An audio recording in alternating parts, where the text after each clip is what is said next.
Hello, good morning.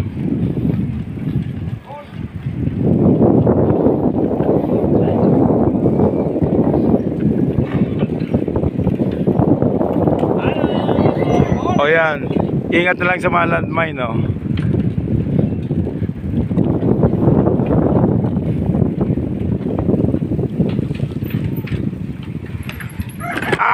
May vapor. Di pungat, may vapor. Ang daming landmine. Nasabihan ko yung may-ari ditong mga asan. Matigas din ang ano eh.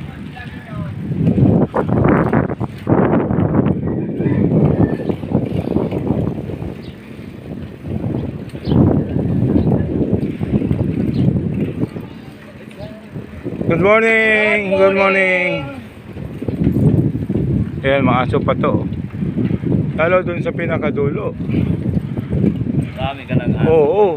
Sinasabihan ko yung kapitan dito paggawa siyang kulungan. Wala raw pundo eh. Nandiyan lang yung ano, yung junk shop. Yung mga scrap na ba, sir? Hello, good morning, good morning.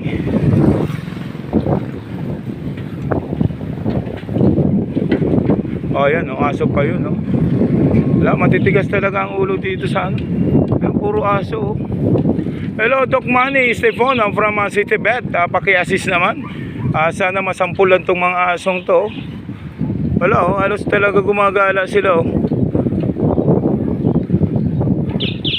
Hello, baboy, good night. Di fungal.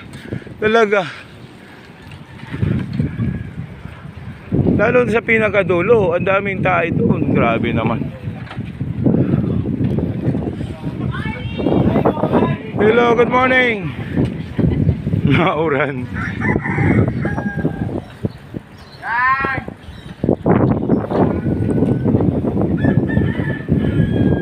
Ayun, good morning, good morning.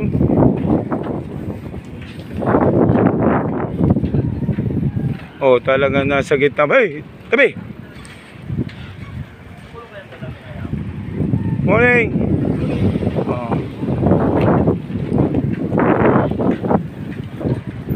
Tingnan mo, hindi pa talaga tumatabi siya, oh. Nasa gitna talaga, oh. Good morning.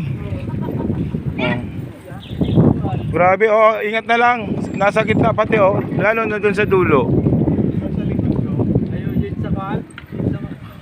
Ay, di ba sa banwo? Dito sa may... Halos tambak, oh. Kakadiri. Halos tambak. Grabe. Sinasabihan ko dito yung mga residente, talagang matitigas sa ulo. Sa barangay na yan, kapitan din dapat masusunod dito. Kaso, ewan ko kung ano nangyayari. Sobrang bait siguro, sir. Ayun, thank you so much. Nandito na kami sa pinakadulo. Ito yung project ito ng Highton Construction. Highton tulay, parang galing ka doon sa ano, parang galing dito sa San Roque. Tatagos na to ng ano, Naval Base. Ayun, tapos Rawis. Medyo mahirap yung daanan. Cut ko muna, guys. Ow! Ow! Ay, grabe. Medyo matagal-tagal pa to. Oh, ito medyo mahirap, oh. Ayan, cut ko muna.